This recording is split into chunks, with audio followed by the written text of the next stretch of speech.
বিয়ে বাড়িতে 16 বছর বয়সী বাচ্চা চাচাতো বোনের সাথে 32 বছর বয়সী চাচাতো ভাইকে জোর করে শারীরিক সম্পর্কে জড়াতে দেখে পুরো খান পরিবার। সবাই মিলে রাগী চোখে তাকিয়ে দেখে আহাদ আদরিশ খানের দিকে। আহাদ নিচের দিকে তাকিয়ে আছে। মূল ঘটনাটা কি হয়েছে চলুন দেখে আসি। কিছুক্ষণ আগে বিয়ে বাড়িতে হাসি আনন্দ সানাই বাজছে, সাথে আলো ঝলমলে পুরো খানবাড়ি। আজ খানবাড়ির বড় ছেলে আহাদ খানের বিয়ে ছিল। এত হই হট্টগোলের মধ্যে কারো খেয়ালই নেই পাশে ছোট ঘরটিতে কি ঘটে যাচ্ছে। ছোট্ট ঘরটিতে অন্ধকার ঘরটার পর্দা টেনে রাখা, আর সেই ঘরে শুয়ে আছে আহাদ খান। শরীর তার অস্থির আর চোখ দুটো লালচে। কেমন যেন গলা শুকিয়ে যাচ্ছে আহাদের। মাথা ঝিমঝিম করছে, শ্বাস ঘন ঘন চলছে, কেমন হাত পা ছটফট করছে, যেন এক অদৃশ্য আগুন যেন জ্বালা ধরিয়ে দিচ্ছে। মুখ থেকে কেমন শব্দ বের হচ্ছে, কখনো গোঙ্গানি আবার কখনো নিজেকে বোঝানোর চেষ্টা। তখন একটা পিচ্চি মেয়ে ঘরে ঢুকলো, আর ঘরে ঢুকে আহাদকে দেখে মেয়েটি বলে উঠলো, কি হয়েছে ভাইয়া তোমার? এমন করছো কেন? আহাদ তখন হাত দিয়ে ইশারা করে বলে, আমার কাছে আসিস না আহি, তাহলে সবকিছু শেষ হয়ে যাবে। আমি নিজেকে আর ধরে রাখতে পারবো না। কেন ভাইয়া, কি হয়েছে বলো না? বাইরে সবাই তোমার জন্য অপেক্ষা করছে, আর তুমি এখানে লুকিয়ে বসে আছো। কথাগুলো বলতে বলতে আহি আহাদের আগে গিয়ে বসে আর আহাদের বাহু জড়িয়ে ধরে ওর সাথে নিচে যাবার বায়না করতে লাগলো। এদিকে আহির স্পর্শে নিজেকে আর ঠিক রাখতে পারলো না। তার ভেতরে জেগে ওঠা যৌবন আর আকাঙ্ক্ষাকে এতক্ষণ সামনে রাখলেও তার 16 বছর বয়সী চাচাতো বোনকে দেখে তার আকাঙ্ক্ষা আরো তীব্র থেকে তীব্রতর হয়ে উঠলো। চলো ভাইয়া, চাচি তোমাকে ডাকছে, তুমি বউ আনতে যাবে না? চলো না ভাইয়া, চলো। আমি তোকে সাবধান করেছিলাম চলে যেতে। আহির কথার মাঝে এক পর্যায়ে আহাদ এক টানে কাছে টেনে নেয় আর আহির ঠোঁটে ঠোঁট ডুবিয়ে দেয়। আহি আহাদের এমন আকস্মিক কাজে ভয়ে সিটিয়ে যায়। বারবার ওর বুকে ধাক্কা দিতে লাগলো, আহাদকে সরিয়ে দিতে চাইলো, কিন্তু বিধিমাম সে সরাতো দূর। তার চুম্বন আরো গাঢ় হতে লাগলো। মাঝে মাঝে চুম্বন বাইটে পরিণত হচ্ছে। আহির ঠোঁট কেটে রক্ত ঝরছে।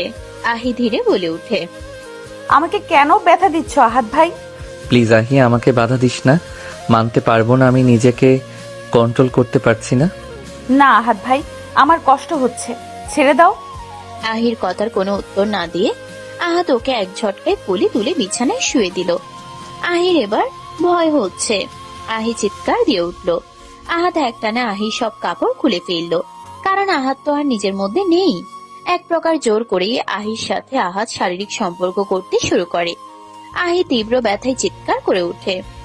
ওর চিৎকারে পুরো রুম ধ্বনিতে ভরে উঠেছে, কিন্তু বিয়ে বাড়ির সব কোলাহল বাজনার জন্য আহির আত্মচিৎকারের শব্দ হাওয়ায় মিলিয়ে যাচ্ছে।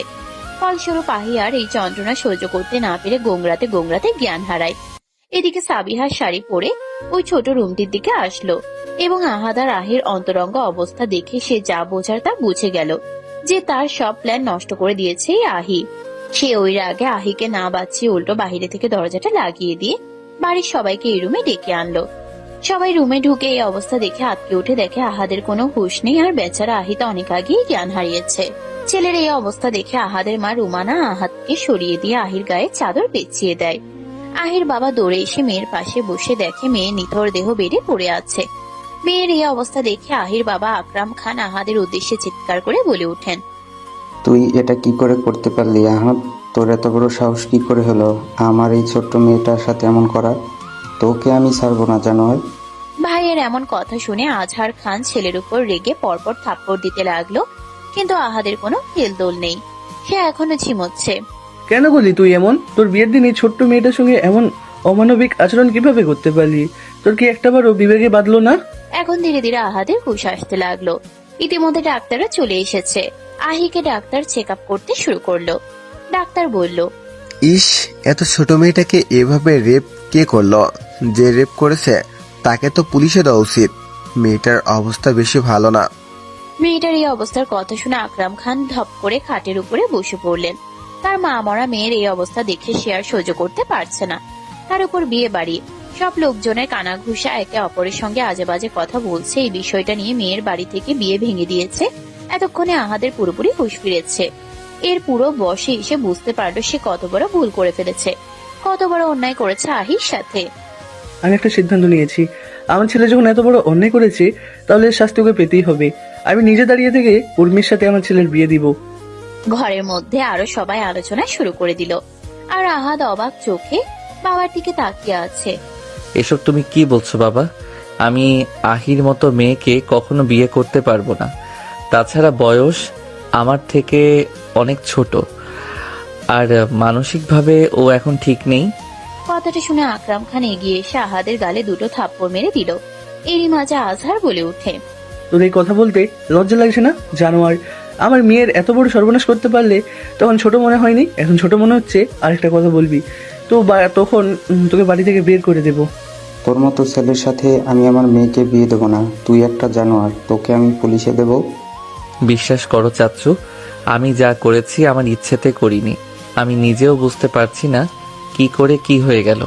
এরই মাঝে রুমে থাকা লোকজন কথাগুলো শুনে সাথে সাথে আশেপাশে লোকজন হাহুতাশ করতে করতে বলতে লাগলো, যদি আহাদ এখন আহিকে বিয়ে না করে তাহলে আহিকে কে বিয়ে করবে? ওর মতো মেয়েকে তো কেউ বিয়ে করতে চাইবে না। কথাগুলো আকরাম সাহেবের কানে আসতেই নিস্তব্ধ হয়ে দাঁড়িয়ে পড়লো। এদিকে আরহামের মা তাকে বোঝাতে বললেন, ভাই সাহেব, যা হওয়ার তো হয়ে গেছে, আপনি রাজি হয়ে যান। আমি উর্মিকে আমার মেয়ের মতোই রাখবো, ওর কোনো অযত্ন আমি হতে দেব না। আপনি তো জানেন আমি উর্মিকে নিজের মেয়ের মতোই দেখি, এখন থেকে না হয় মেয়ে বানিয়ে নিব। আপনি আর আপত্তি করবেন না? আমাকে মাফ করবেন ভাবি, আমি আপনার ছেলের সাথে আমার মেয়ের বিয়ে দেব না। আকরাম সাহেবের কথাগুলো মনে হলো বাজ পড়ার মতো সবার কানে বাজতে লাগলো। এরই মধ্যে একজন লোক বলতে লাগলো, আকরাম ভাই, এই বিষয়ে প্রস্তাব মেনে নেওয়া উচিত, কারণ উর্মির যে অবস্থা, এমনিতে ভালো কোনো পাত্র আর আপনি পাবেন না। তার উপর আপনার মেয়ের মাথায় সমস্যা, আরো পাগলামি করে বেশি। তার উপর গায়ে কলঙ্কের দাগ লেগে গেছে। এই মেয়েকে ঘরে রেখে কি করবেন? তার চেয়ে বড় আহাদের সাথে বিয়ে দিয়ে দিন। আহাদ উচ্চশিক্ষিত, বিদেশ পড়ো একজন ছেলে। আপনার মেয়ের কপালে এত ভালো পাত্র জুটছে, তাই তো অনেক। লোকজনের কথা শুনে আহাদের মা আবারও আকরাম সাহেবকে বোঝাতে লাগলেন যেন উনি বিয়েটা তার ছেলের সাথে দেয়। ওর বাবা ডাকছেন, তার মেয়ে তো মানসিকভাবে অসুস্থ, এখন তার কি করা উচিত? সব দিক বিবেচনা করে তিনি বিয়েতে সম্মতি দিলেন। এদিকে আহাদের মা আহাদকে উদ্দেশ্য করে বললেন, কিছুক্ষণ পরেই তোমার সাথে আহির বিয়ে হবে, তাই বেশি কথা না বলে রেডি হয়ে এসো। আমি আর কোনো কথা শুনতে চাচ্ছি না। যা তুমি করেছো তা নিয়ে আর কোনো কথা বা উচ্চবাচ্য কিচ্ছু যেন না হয়। আহাদ চমকে মায়ের দিকে তাকায়। আহাদের এখানে আর কিছু বলার নেই, তবে আহাদের মাথায় একটি জিনিস পাকাচ্ছে। তার হঠাৎ কি এমন হয়েছিল যে সে এমন অন্যায় করে বসলো? তাকে হয়তো নেশা জাতীয় কিছু খাওয়ানো হয়েছিল, কিন্তু কে ছিল সে? চোখ তুলে যখন সবার দিকে বুলালো, দূরে দাঁড়িয়ে থাকা সাবিহার দিকে চোখ পড়লো ওর। ও এক্ষুনি দাঁড়িয়ে রাগে ফুঁসছে। রাগে ফুঁসতে ফুঁসতে সেখান থেকে সাবিয়া চলে গেল। ইতোমধ্যে মা আহিকে লাল শাড়ি পরিয়ে দিয়ে বসালো। পাশে আহাদকে দেখে আহি চমকে উঠলো। মনে পড়তে লাগলো সেই বিভৎস মুহূর্তের কথা। আহিকে ভয় পেতে দেখে আহাদের মা আহিকে জড়িয়ে ধরলো আর কাপা কাপা গলায় বলল, মামুনি, তুমি আমাকে এইখান থেকে নিয়ে চলো।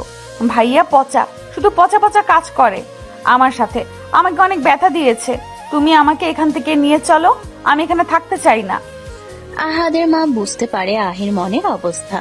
সে কি বলেছে মেয়েটাকে সান্ত্বনা দেবে তা খুঁজে পেল না। আহির বাবা মেয়ের কাছে এসে বসলো। ইতিমধ্যে কাজী সাহেব চলে এসেছে। আহাদ ও আহির বিয়ে পড়ানোর কাজ শুরু হয়ে গিয়েছে। আহাদ এখনো মাথা নিচু করে বসে আছে। আহিকে কবুল বলতে বলা মাত্রই আহি কবুল বলে দিয়ে ওর মামুনির বুকে মুখ গুজে দিল। রওশন আর কি করবে, কেউ কবুল বলে দিল। আছে কিছুক্ষণের মধ্যে ওদের বিয়ে কমপ্লিট হলো। কমপ্লিট হওয়ার পরে আহাদের মা আহিকে নিয়ে আহাদের রুমে চলে গেল। সেখানে অবশ্য বাসরঘর আগে সাজানো ছিল লাল গোলাপ আর রজনীগন্ধার গন্ধে পুরো রুমটা ভরে আছে। আর তার মাঝে আহিকে শুয়ে দিল। আহি ঘুমিয়ে আছে। এদিকে আহাদ রুমে আসলো। তার রুমে আহিকে দেখে সে মনে মনে ভাবতে লাগলো, আহি, আমাকে তুই মাফ করে দিস। আমি তোর সাথে এত বড় একটা অন্যায় করে ফেললাম রে। আমি নিজেও বুঝতে পারছি না কেন এমনটা হলো।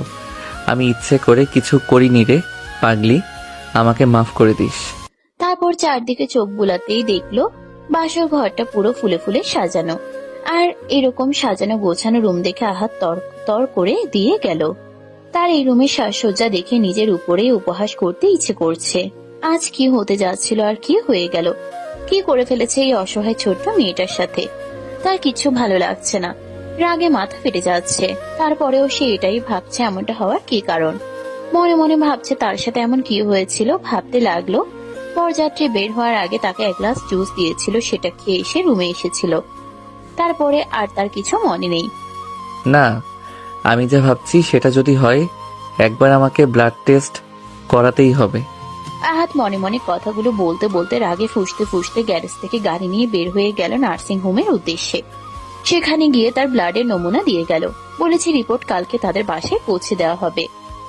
এবারে বাড়ির উদ্দেশ্যে রওনা হলো। ইতিমধ্যে আহাদের ফোন ভেঙে গেছে। আহাদের মা এসে আহিকে নিয়ে ড্রেসিং টেবিলের সামনে বসালো। আগে শাড়িটা খুলে নতুন একটা সুতির শাড়ি তাকে পরিয়ে দিল আর সুন্দর করে সাজিয়ে দিল। এরই মধ্যে রুমে এলো তার ছোট ভাইয়ের বউ রিনা। রিনাকে দেখিয়ে আহাদের মা রুম থেকে বাইরে চলে গেল। আহি, তোমাকে কিছু কথা বলবো, মনোযোগ দিয়ে শুনবে আর যা বলবো তা মতো কাজ করবে। আমরা কেউ তোমার খারাপ চাই না। এখন তোমার বিয়ে হয়ে গেছে, বিষয়টা মাথায় রাখবে। তুমি এখন ওই বাড়ির বউ হও। কি সব বলছো ভাবি? আমি তো কিছুই বুঝতে পারছি না। মামনি এসে লাল শাড়ি পরিয়ে দিয়ে গেল, তুমি এগুলো বলছো? আমি এই ঘরে কেন ভাবি? আমি আমার রুমে যাব। দেখো আহি, আজকে দুপুরে যা হয়েছে খুব খারাপ হয়েছে, কিন্তু এখন তোমার স্বামী, এটা তোমাকে মানতে হবে। এখন আর ছেলে মানুষই করা চলবে না। রিমির মুখ থেকে আহাদের কথা শুনে আহি ভয়ে কিছুটা সিটিয়ে গেল। কারণ দুপুরের ঘটনার পর থেকে আহাদকে আহি ভয় পাচ্ছে। তার নাম শুনে আঁতকে উঠছে। দৃশ্যগুলো চোখের সামনে ভেসে উঠছে। আহি জোরে জোরে কেঁদে উঠল।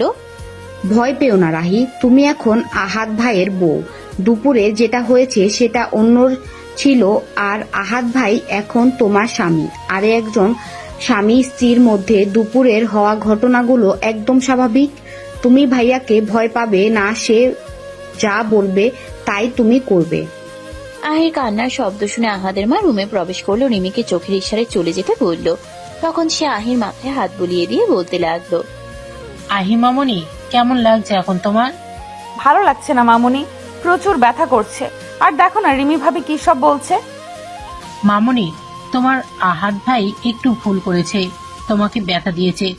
শুধু তোমার আহাদ ভাই তোমাকে অনেক ভালোবাসি। তুমি কি তোমার আহাদ ভাইকে ভালোবাসো না? তুমি এমন করে থাকলে তোমার আহাদ ভাই তো কষ্ট পাবে। ভালোবাসি তো মামুনি, আমি আহাদ ভাইকে কষ্ট পেতে দেব না। কত ভালোবাসি, কিন্তু দুপুরে যে আহাদ ভাইয়া পচা পচা কাজগুলো করলো, সেই জন্যই তো আমি একটু ভয় পেয়ে গেছিলাম। আর ভয় পাবে না, তোমার আহাদ ভাই তোমাকে আদর করবে, ভালোবাসবে, আবার বকাও দেবে। কিন্তু তুমি আহাদ ভাইকে ছেড়ে কোথাও যাবে না। একটু পরে তোমার আহাদ ভাই আসবে, তুমি তাকে মোটেও ভয় পাবে না, কেমন? আজকে থেকে তুমি আহাদ ভাইয়ের পুতুল বউ, আর তোমার আহাদ ভাই তোমার পুতুল বর। তুমি আর তোমার পুতুল বর আজ থেকে একসাথে থাকবে, ঠিক আছে? না, আমি আহাদ ভাইয়াকে আমার পুতুল বর বানাবো না। আহাদ ভাইয়া পচা, আমাকে ব্যথা দেয়। এমন কথা বলতে নেই মা, আল্লাহ কিন্তু পাপ দেবে। এখন থেকে তোমার যা করবে তুমিও তাই বলবে, তাই করবে। আল্লাহ পাপ দেবে, ঠিক আছে, আমি আর এমন বলবো না। ভাইয়াকে আমার পুতুল ঘর বানাবো। যাও এখন বিছানায় গিয়ে বসে থাকো, আমি তোমার পুতুল বরকে পাঠিয়ে দিচ্ছি। কেন ভাইয়া কেন আসবে? তার কথা বলার মাঝেই রিমি আবার রুমে ঢুকলো। তারপর আহির কানে কানে ধীরে ধীরে বলল, আহি, ভাইয়া যা করবে তুমি তাকে মানা করবে না, ঠিক আছে? দুপুরের মতো করতে চাইলে না করবে না। মামুনি, তার মানে তুমি বলছো দুপুরের ওই পচা কাজ আবারও করতে হবে? আহি কথাটি একটু উচ্চস্বরেই বলল। রিমি দ্রুত আহির মুখ চেপে কানে কানে আবার ফিসফিস করে বলল, আহা, আস্তে কথা বল, সবাই শুনে ফেলবে তো। আমি কি তোমাকে এসব কথা বলছি, কাউকে বলবে না কিন্তু। আমি যা বলছি মনে রেখো। আহি অবুঝের মতো মাথা নাড়ালো। সে বোঝালো যে আচ্ছা ঠিক আছে, সে যা বলেছে তাই করবে। এর মাঝে আহাদের মা আবার রুমে এলো। আহির মাথায় হাত বুলিয়ে দিয়ে মনে মনে ভাবতে লাগলো, আমাকে মাফ করে দিস মা, আমি আর স্বার্থপর হয়ে গেছি। তবে যা হওয়ার হয়ে গেছে। আমি এখন চাই তোদের দুজনের সংসারটা যেন গুছিয়ে দিতে পারি। আমি জানি আমার ছেলে তোকে কোনোদিনই কষ্ট দেবে না। আহাদের অপেক্ষা করতে করতে আহি ঘুমিয়ে গেল। আহাদ এসে সোফার উপরে শুয়ে পড়লো। 3টার দিকে আহি কেঁদে উঠলো। তার শরীরে প্রচুর ব্যথা করছে। সে ফুপিয়ে ফুপিয়ে কেঁদে উঠলো। চলতে চলতে এসে ড্রেসিং টেবিলের সামনে গিয়ে দাঁড়ালো, গায়ে থেকে শাড়ির আঁচলটা সরিয়ে আয়নায় দেখলো তার সারা শরীরে জখম হয়ে রক্ত জমে আছে। আহি আঘাতগুলো দেখলো আর ফুপিয়ে কাঁদতে লাগলো। ভাইয়া খুব পচা, আর কথাও বলবো না ভাইয়ার সাথে। আহির কান্নার শব্দে আহাদের ঘুম ভেঙে গেল। আহাদ ধীর পায়ে আহির পেছনে এসে দাঁড়ালো। আহি আহাদকে দেখে বলতে শুরু করলো, তুমি খুব পচা আহাদ ভাই, দেখো তো আমাকে কত ব্যথা দিয়েছো। তুমি অনেক পচা ছেলে। খুব ব্যথা করছে পুতুল, ভাইয়া অনেক পচা করেছে তাই না? খুব কষ্ট হচ্ছে, ঘুম আসছে না? ঘুম আসবে কিভাবে? এই পচা শাড়ি পরে আমার খুব অস্বস্তি হচ্ছে, শাড়ি আর পরবো না। তারপরে দেখো এগুলো অনেক ব্যথা করছে। আহাদ পুরো শরীরের দিকে একবার তাকালো। সত্যি তো, শরীরে যেন রক্ত জমাট বেঁধে বেঁধে আছে। নিজের উপর কিছুটা ধিক্কার হলো। ওই ছোট্ট মেয়েটার সঙ্গে কি করে ফেলেছে। এই মুহূর্তেই নিজেকে সামলে নিয়ে আহিকে নরম গলায় বলল, শাড়িটা পরে নে পুতুল পরি, এভাবে থাকতে নেই। না, আমি পচা শাড়ি আর পরবো না ভাইয়া, এটা পরে আমার প্রচুর গরম লাগছে। আহাদ কিছু একটা ভেবে ওর আলমারির দিকে চলে গেল। সেখানে গিয়ে তার একটা টি শার্ট আর ট্রাউজার নিয়ে এসে আহির হাতে ধরিয়ে দিল আর বলল, যা এটা পরে আয়। আমি তো পরতেই পারি না ভাইয়া, আমাকে তো মামুনি জামা কাপড় পরিয়ে দেয়। যেভাবেই হোক পরে আয়, না হলে সারা রাত কিন্তু ওয়াশরুমে থাকতে হবে। আমি কিন্তু কেঁদে দেবো ভাইয়া, আমি সত্যি জামা কাপড় পরতে পারি না। আহি আর কি করবে, যেমন তেমন করে উল্টো করে টি শার্টটা পরে নিল। হাতার মধ্য দিয়ে মাথা ঢুকিয়ে গলার জায়গাটা দিয়ে হাত ঢুকিয়ে বেরিয়ে এসেছে। আহাদ ওই অবস্থা দেখে হাজবেন্ড একা লেবু ঝরতে পারছে না। আহাদ বলল, পুতুল পরি, এটা তুই কি করেছিস? যা জামাটা খুলে ঠিক করে পরে আয়, তাহলে তোকে আইসক্রিম খাওয়াতে নিয়ে যাব কাল। আইসক্রিমের কথা শুনে আহি আবার ওয়াশরুমে ঢুকে গেল। অনেক চেষ্টার পরে সে টি শার্টটা পরতে পারলো। সে পেটিকোটের উপরে টি শার্টটা পরে রুমে এলো। আহাদ এবার দেখে বলল, এবার ঠিক আছে। তারপর আহিকে নিয়ে গিয়ে বিছানায় শুয়ে দিল। আহি ঘুমানোর পরে আহাদ সোফায় এসে শুয়ে পড়লো। সকালবেলা আহাদের ঘুমটা ভেঙে গেল। আগে সে আবার ফিরে বিছানায় তাকাতেই দেখে আহি ঘুমের মধ্যে এলোমেলো হয়ে ঘুমিয়ে আছে। তার পেটিকোটটা হাঁটুর উপর অব্দি উঠে আছে। আহাদ চোখ অন্যদিকে ফিরিয়ে নিয়ে মনে মনে বলল, না, এই বাচ্চা বউকে আমাকে সামলাতে হবে। ও গট করা বাকি আছে। যে বয়সে নিজের বাচ্চা সামলানোর কথা, তা না করে এখন বাচ্চা বউ সামলাচ্ছি। ইতিমধ্যেই ঘুম ভেঙে গেছে। আহির চোখ মেলে আহাদকে দেখে বলে উঠল, এই পুতুল বর, তুমি এত পচা কেন? দাদি বলেছে তুমি নাকি আমার পুতুল বর। পুতুল বর তো এত পচা হয় না। আমি পচা? তুমি পচা। আচ্ছা, আমি তো তোকে আইসক্রিম চকলেট কিনে দিব, তাও কি আমি পচা হব? চকলেটের কথা শুনে চোখ চকচক করে উঠল আর বলল, না না, তুমি পচা না, তুমি আমার ভালো পুতুল বর। আহির কথা শুনে আহাদ মনে মনে বলতে লাগলো, আমায় ক্ষমা করে দিস পুতুল পরি, আমি তোর জীবনটা এইভাবে নষ্ট করতে চাইনি। আমি তোকে সুস্থ করে তুলবো, স্বাভাবিক জীবন দিব, তোর জন্য ভালো লাইফ পার্টনারও খুঁজে দেব। আমার মতো রেপিস্টের সাথে তোকে থাকতে হবে না। আহাদের ভাবনার মাঝে দরজায় করাঘাত করতে থাকলো। আকরাম খান দরজায় বারবার করাঘাত করছে। বিরক্ত হয়ে খুলে দিল। অমনি সাথে সাথে আকরাম সাহেব রুমের মধ্যে ঢুকে গেল। তখন বলতে লাগলো, বিয়ে করে বালের জীবন আমার বদনা হয়ে গেল, আর এরা এসেছে সালিশ বসাতে। ছ্যা, জীবন যৌবন আমার। আহাদের কথা শুনে আকরাম সাহেব ধমকে উঠে আহাদকে বললেন, চুপ কর, নাইলাকে তুই যা করেছিস তাতে তোকে পুলিশে দেয়নি, সেটাই অনেক। আর তুই কতটা নির্লজ্জ হয়ে গেছিস রে, এখন আমার সামনে বসে এমন কথা বলছিস। আকরাম সাহেব কথাগুলো বলতে বলতে রাগে এগিয়ে গিজগিজ করছে। মনে মনে এমন সময় তার বাবা আফতাব খান ধমকে বললেন, চুপ করো আকরাম, ভেবেচিন্তে কথা বলো। আমার নাতিকে আমি খুব ভালো করে চিনি। ও ভবিষ্যতে এমন খারাপ কাজ করবে সেটা ভাবনাতেও আনতে পারে না। আমি আমার নাতিকে খুব ভালো করে চিনি, ও সজ্ঞানে এমন কাজ কখনোই করেনি। আচ্ছা দাদু ভাই, কি হয়েছিল সে সময়, আমাকে খুলে বলো তো। দাদু ভাই, আমি তো এটাই সবাইকে বোঝাতে চাচ্ছিলাম। আমি যখন দুপুরবেলা কাজে ব্যস্ত ছিলাম, খুব ক্লান্ত হয়ে পড়েছিলাম, সে সময় আমাকে একজন ওয়েটার এসে ড্রিঙ্ক দিয়ে যায়। আমি ড্রিঙ্কটা খেয়ে যখন আমার চোখ ঝাপসা হয়ে আসছিল, তখন আমি আমার সামনে সাবিহাকে আসতে দেখি। ওই আমাকে ধরে ওই রুম পর্যন্ত নিয়ে যায়। তারপরে আর আমার কিছু মনে নেই দাদু ভাই। সাবিহা ওর নাম নেওয়ার কথা শুনে ভয় পেয়ে গেল। সে সময় নষ্ট না করে নিজের তরফ থেকে সাফাই গাইতে লাগলো, না না নানুমণি, আমি কিছু করিনি। আসলে ভাইয়াকে দেখে মনে হচ্ছিল সে অসুস্থ, তাই আমি তাকে ধরে রুমে নিয়ে গিয়েছিলাম।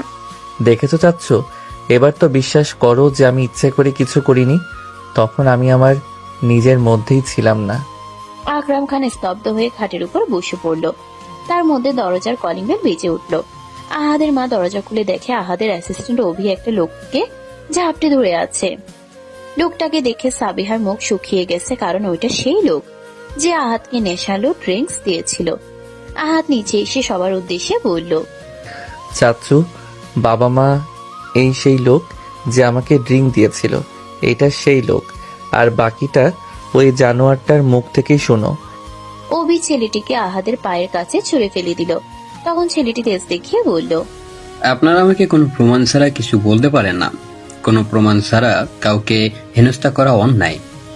ছেলেটার কথা শুনে অভি বিলেনি হাসি দিয়ে একটা রিপোর্ট বের করলো পকেট থেকে। তারপর আহাদ রিপোর্টটা হাতে নিয়ে বলে উঠল, এখন তুই সত্যিটা বলবি, না হয় আমি তোর এমন হাল করব যে নিজের পায়ে জীবনেও উঠে দাঁড়াতে পারবি না। ছেলেটা এবার ইতিউতি করতে লাগলো। আহাদ ছেলেটার দিকে এক নজরে তাকিয়ে পর্যবেক্ষণ করছে। আজও যদি সত্যি না বলে তাহলে আজও খারাপ কিছু করে দেবে। সাবিহা ভয়ে ওয়েটারের দিকে তাকিয়ে ইশারা করছে যে ও যেন কিছু না বলে। ওয়েটার একবার সাবিহা একবার আহাদের দিকে তাকাচ্ছে। আহাদ রক্তচক্ষু নিয়ে তাকিয়ে আছে তার দিকে। তা দেখে ছেলেটা ভয় ভয় আবারও বলল, আমি এসব কিছু করিনি, আমার কোনো দোষ নেই। এবার আর আহাদ চুপ করে থাকতে পারলো না। তেরে গিয়ে পাথারে কিল ঘুষি দিতে লাগলো। ঘুষিগুলো যেন এক একটা বজ্রপাতের মতো লাগছে, পড়তে লাগলো ছেলেটার গায়ে। মুহূর্ত পরেই দেখা গেল মেঝেতে লুটিয়ে পড়েছে। তারপরেও ছেলেটা কিছু বলছে না, তাই আহাদ রেগে বলতে লাগলো, সত্যিটা কি বলবি? এখনো সময় আছে। সত্যিটা না বললে তোকে এই দুনিয়া থেকে আউট করতে আমার বেশি সময় লাগবে না। ছেলেটা এবার ভীষণ ভয় পেল। দ্রুত গিয়ে আহাতে দুপা চড়িয়ে ধরলো আর বলল, আমি কিছু করিনি স্যার, বিশ্বাস করুন। আমাকে টাকা দেওয়া হয়েছিল আর বলা হয়েছিল ড্রিঙ্কটা আপনাকে দেওয়ার জন্য। আমি তো জানতামও না ওটাই কিছু মেশানো ছিল। কে টাকা দিয়েছিল?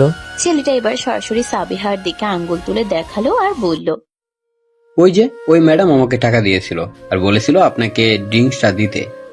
সাবিহার চোখ বড় বড় হয়ে গেল, সাথে সাথেই নিজেকে বাঁচাতে বলে উঠে, আমি কিছু করিনি। এই ছেলে মিথ্যা বলছে বড় মামা। এই ছেলে তুমি মিথ্যা কথা বলছো কেন? কে তোমাকে মিথ্যা বলতে বলেছে? হ্যাঁ, আরে চুপ করুন ম্যাডাম, মিথ্যা কেন বলবো আমি? স্যার, আমি সত্যি বলছি, এই ম্যাডামই আমাকে টাকা দিয়েছিল। সাবিহা হঠাৎ চেঁচিয়ে বলে উঠল, হ্যাঁ হ্যাঁ, আমি করেছি। আর কেন করেছি জানতে চাইছো না? তবে শোনো, আমি ভালোবাসি আহাদ ভাইকে, তাই চেয়েছিলাম আহাদ ভাইকে নিজের করে নিব। মাঝখান থেকে ওই পাগল আহি এসে আমার সব আশা আকাঙ্ক্ষা ভেঙে দিল। মনে হচ্ছিল ওকে গলা টিপে মেরে ফেলি। বল, কে টাকা দিয়েছিল? আজ তুই যা করেছিস তার কোনো ক্ষমা নেই। আমি এক্ষুনি পুলিশে কল করছি। তোকে তোর উপযুক্ত শাস্তি পেতেই হবে। আহাদের কথাগুলো শুনে ওর মা বলে উঠল, না, এমন কিছুই করবে না। কারণ বাসায় পুলিশ আসলে এই খানবাড়ির মান সম্মান নষ্ট হয়ে যাবে আর আহিকে নিয়ে অনেক প্রশ্ন উঠবে। তাই আমি এসব চাইছি না।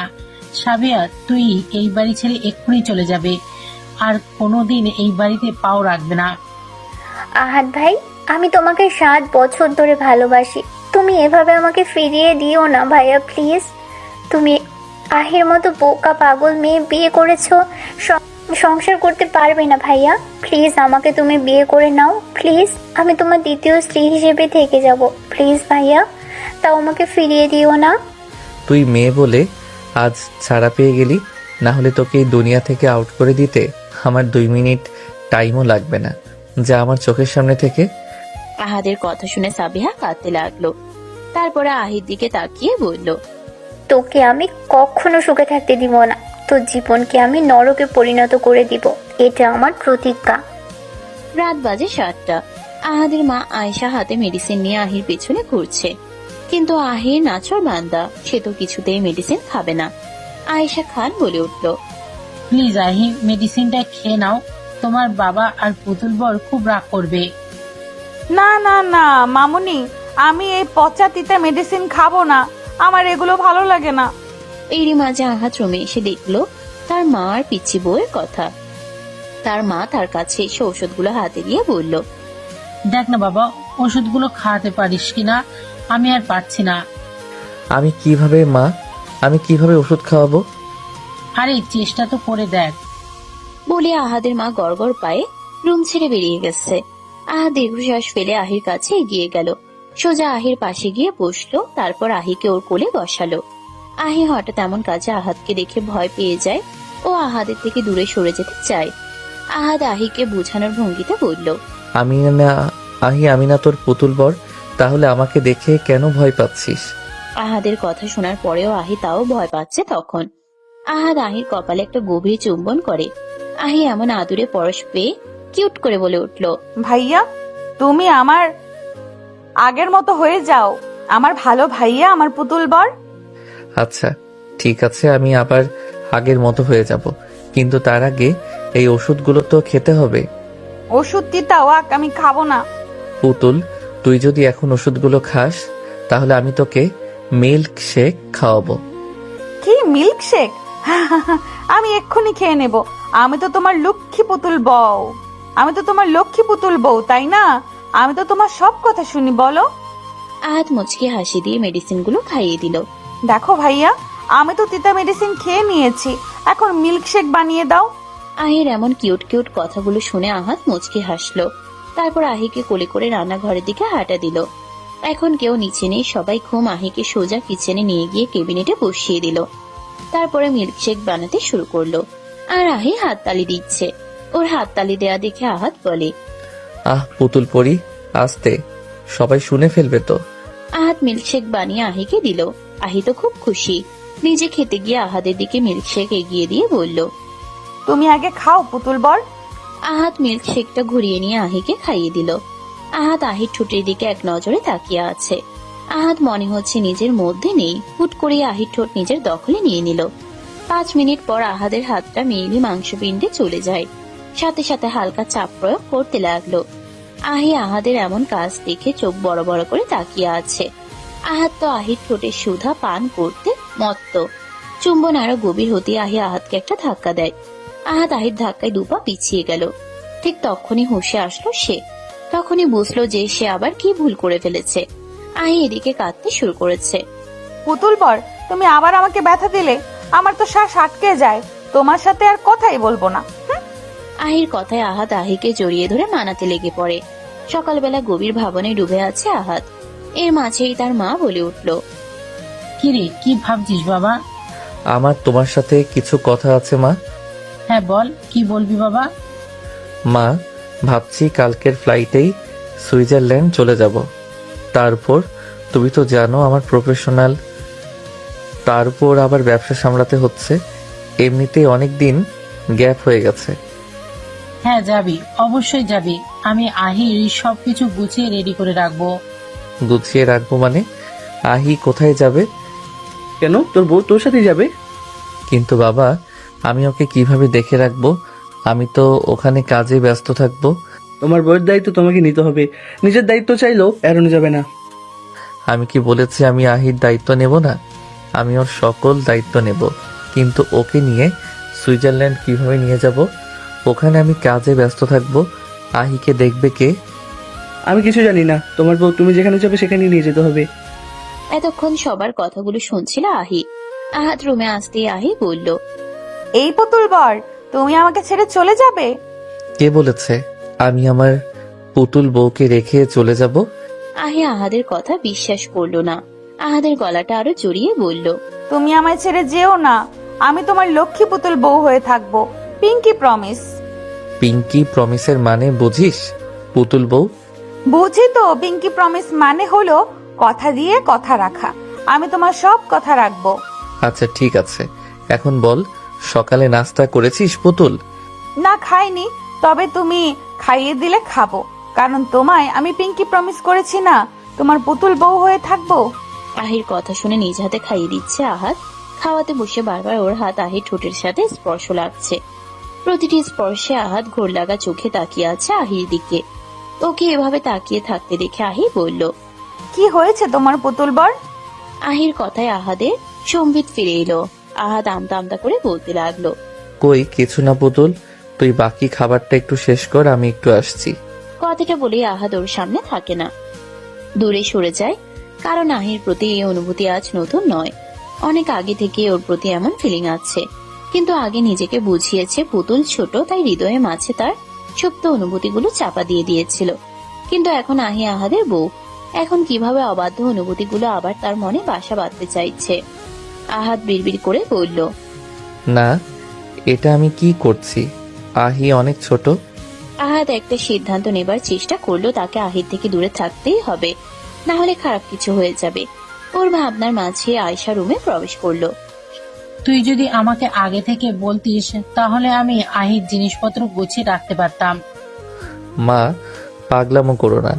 আহিকে আমার সাথে নেয়া মানে বোকামি। তুই কেন বুঝতে পারছিস না?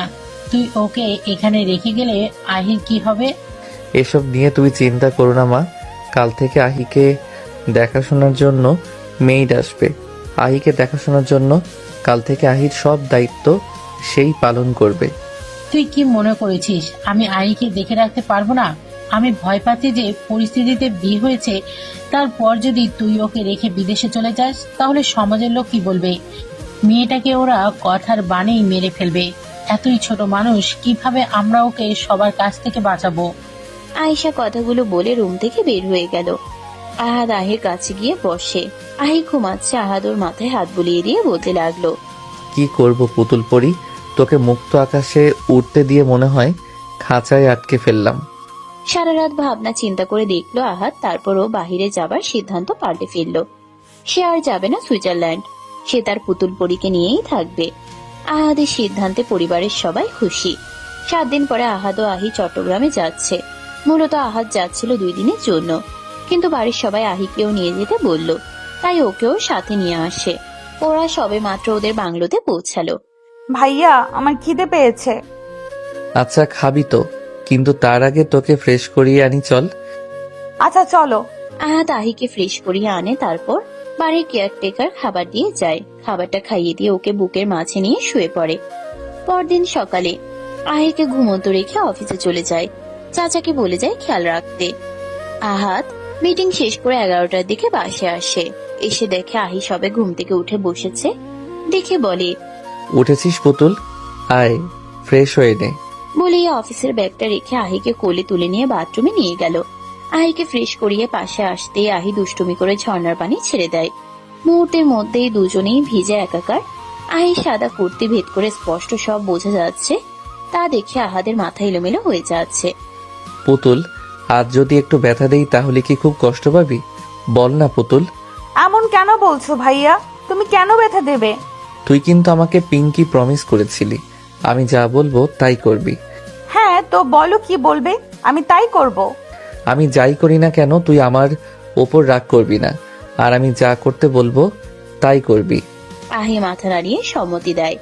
তারপর আহাদ আহিকে কোলে করে রুমে নিয়ে আসে। তারপর ওকে নামিয়ে দিয়ে ঠোঁটে ঠোঁট ডুবিয়ে দিল। চুষে নিতে লাগলো মধুর সুধা।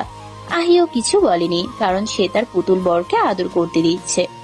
আহাদ আহির ঠোঁট থেকে সরে এসে একটানে ওর গা থেকে জামাটা খুলে ফেললো। তারপর আস্তে আস্তে আহিকে অস্থির করে তুললো। তারপর ধীরে ধীরে আরো গভীরে যেতে লাগলো। মেয়েটা ব্যথায় গুঙ্গিয়ে উঠলো। সেও ঘোরের মাঝে ব্যথার সাথে সাথে কেমন ভালো লাগা কাজ করছে। তাও আহাদ আহিকে জিজ্ঞেস করছে, আহি, বেশি কষ্ট হচ্ছে? ছেড়ে দেব? না বর। আহাদ আরো কিছুক্ষণ সময় পর নিজের কাজ শেষ করে আহিকে জড়িয়ে ধরে বুকের মাঝে জড়িয়ে নিল। বারবার সরি বলতে লাগলো। আহি চুপচাপ আহাদের বুকের ভেতরে পড়ে থাকলো। দুপুরে আহাদ ওকে ডেকে ফ্রেশ করিয়ে এনে পেনকিলার দেয়। আহাদ ভাবছে, পুতুল, তোকে দেখলেই কেমন প্রেম প্রেম পাই। কি করি বলতো সোনা, প্লিজ আমাকে একটু সামলে নে প্লিজ, আমি যে আর ধৈর্য রাখতে পারছি না। আহাদ কথাগুলো আহির মাথায় হাত বুলাতে বুলাতে বলছিল। সে এবার আহির ট্রিটমেন্টের বিষয়ে ভাবছে। তোকে ভালোবাসা থেকে বিরত রাখতে পারছি না। তোকে এবার পুরোপুরি সুস্থ হতে হবে, তোকে স্বাভাবিক জীবন যাপন করতে হবে। আমি নিজে তোকে ট্রিটমেন্ট করাবো। এদিকে আহি বাড়ির বাহিরে আছে আজ 1 দিন হচ্ছে। আকরাম খান চিন্তায় পাগল হয়ে যাচ্ছে। তার মেয়েকে সে কোনোদিন তার কাজ ছাড়া করেনি। নিজের কাছে কাছে রাখতো সব সময়। আর হ্যাঁ, আহি এমন ছিল না, আগেও পুরোপুরি ভালো ছিল। যেদিন তার মা মারা যায় তার পরদিন থেকে দেখা যায় তার অস্বাভাবিক আচরণ। তারপর থেকে আহি হারিয়েছে তার স্বাভাবিক জীবন। তবে আহির মায়ের মৃত্যু ছিল অস্বাভাবিক, আজও সেই রহস্য কেউ জানতে পারেনি। সেটা শুধুমাত্র আহি জানে, কিন্তু আহি বলার মতো অবস্থায় আর নেই। আহি সব ভুলে গেছে। বর্তমানে আহি আর আহাত দুপুরে খাবার খেয়ে ঘুমোচ্ছে। খানবাড়ি কেউ একজন অনবরত রুমে পায়চারি করছে আর তার রাগ ঝাড়ছে, কিন্তু কে সেটা আজও রহস্য। আমার এত বছরের করা কষ্ট আমি এত সহজে ভেসে যেতে দেব না। এই খানবাড়ির সবকিছু যতদিন না আমার হাতে আসছে ততদিন কাউকে কিছুই বুঝতে দেব না। বলেই অচেনা ব্যক্তিটি হাসতে লাগলো আর তার পরবর্তী প্ল্যান সাজাতে লাগলো। চট্টগ্রাম, বেলা 1:30। আহি পিটপিট করে চোখ খুললো, পাশে তাকিয়ে দেখে ওর পুতুল বড় ওর পাশেই ওকে জড়িয়ে ঘুমিয়ে আছে। এদিকে আহি বিছানা থেকে উঠতে চায়, কিন্তু সেটা পারছে না। আহাত সাপের মতো পেঁচিয়ে ধরে আছে তাকে। ও নড়াচড়া বুঝতে পেরে আহাত তাকিয়ে দেখে আহি হাসপাস করছে। কি হয়েছে পুতুল, এমন করছিস কেন? আমি ওয়াশরুমে যাব পুতুল বর। ও আচ্ছা, যা। আমি তো উঠতেই পারছি না, খুব ব্যথা করছে। আহি মাথা নেড়ে সায় দিল আর বলল ওর নিচের অংশ অনেক ব্যথা করছে। আহাদ ওর কথায় জড়িয়ে ধরলো আর বলল, আমাকে ক্ষমা করে দে পুতুল, আমি আসলে অনেক পচা, তোর পচা পুতুল বর। আমি তোকে শুধু ব্যথা দেই, কষ্ট দেই। আহাদের কথা শুনে আহি পিটপিট করে তাকিয়ে আছে ওর দিকে। ও বুঝতে পারছে না কি বলা উচিত ওর পুতুল বরকে। আহাদ আর কিছু না বলে আহিকে কোলে করে ওয়াশরুমে নিয়ে গেল। ওকে ফ্রেশ করিয়ে নিয়ে বেডে নিয়ে এলো। তারপর আহিকে নিয়ে বের হলো ডাক্তারের চেম্বারে। আসলে আহাদের এখানে আসার মূল উদ্দেশ্য বিজনেস নয়, উদ্দেশ্য ছিল আহিকে উন্নত চিকিৎসার ব্যবস্থা করা।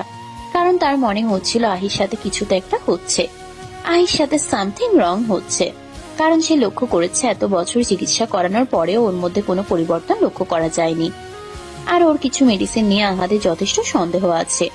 তাই তো এত সাবধানতা, কারণ আহাদের মনে হচ্ছে ওই বাড়িতে এমন কেউ আছে যে চাইছে না আহি সুস্থ হোক। ডাক্তারের চেম্বারে। মিস্টার আহাদ, আপনি যা সন্দেহ করেছেন সেটাই সত্যি। এই মেডিসিনগুলোও একমাত্র কারণ যা আহিকে এমন মানসিক রোগী বানিয়ে রেখেছে। আরো কিছুদিন যদি এই ঔষধ তাকে দেওয়া হয় তাহলে সে আর কখনোই স্বাভাবিক হতে পারবে না। তাকে এই ঔষধ প্রায় 5 বছর ধরে দেওয়া হচ্ছে। ডক্টর, তাহলে এখন এটার জন্য করণীয় কি? আমার আহি কি কোনোদিন স্বাভাবিক জীবনে ফিরতে পারবে না? এত উত্তেজিত হবেন না মিসেস আহির। ট্রিটমেন্ট এখন থেকেই শুরু করলে আশা করা যায় যে মিসেস আহি খুব দ্রুতই সুস্থ স্বাভাবিক জীবনে ফিরে আসতে পারবে। তবে মেডিসিনগুলো নিয়মিত দিতে হবে, একটা ডোজও মিস দেওয়া যাবে না। আপনি চিন্তা করবেন না ডাক্তার, এই বিষয়ে আমি খেয়াল রাখবো। আপনি আপনার ট্রিটমেন্ট শুরু করুন। তারপর ডাক্তার মেডিসিন প্রেসক্রাইব করে দিল। আহাত মেডিসিন নিয়ে আহিকে নিয়ে ফেরার সময় রাস্তার পাশে আইসক্রিম দেখে এনে দেবার বায়না ধরলো। কি আর করার, তার পুতুল বউয়ের আবদার পূরণ করতে ছুটলো আইসক্রিম আনতে। তারপর সন্ধ্যা অবধি ঘোরাফেরা করে বাংলোতে ফিরলো। এখন তার পুতুল বউ খুব খুশি। খুশিতে খুশিতে আহাদের কোলে গিয়ে বসে বলতে লাগলো আহি, এই পুতুল বর, তুমি অনেক ভালো, আজ অনেক মজা হয়েছে। আচ্ছা বর, আমরা কাল কোথায় যাব বেড়াতে? তুই যেখানে চাইবি সেখানেই নিয়ে যাব, তবে একটা শর্তে। আহি ভ্রু কুঁচকে তাকালো, অতঃপর আহাতকে জিজ্ঞেস করলো, কি শর্ত বর? এই মেডিসিনটা খেয়ে নে, তাহলে বেড়াতে নিয়ে যাব। ঠিক আছে, দাও। এমনি আস্তে আস্তে দুজনের খুনছুটি চলতে লাগলো। আহাদের সাথে ধীরে ধীরে সহজ হচ্ছে আহি। তবে স্বামী স্ত্রীর সম্পর্ক সম্বন্ধে এখনো বোঝে না, তাতে কি? আহাত না হয় তার অবুঝ বউকে নিয়েই থাকলো। রাত 1টা, আহি ঘুমিয়ে আছে আহাতকে আষ্টে পিষ্টে জড়িয়ে ধরে। হঠাৎ এর মাঝে আহির এক হাত গিয়ে ছুলো আহাদের স্পর্শকাতর স্থানে। এমনিতেই আহাত বউকে কাছে পাওয়ার তখনই চলছিল, তার উপর এহেন কাণ্ডে কি আর করার, শেষে যা হবার তাই হলো।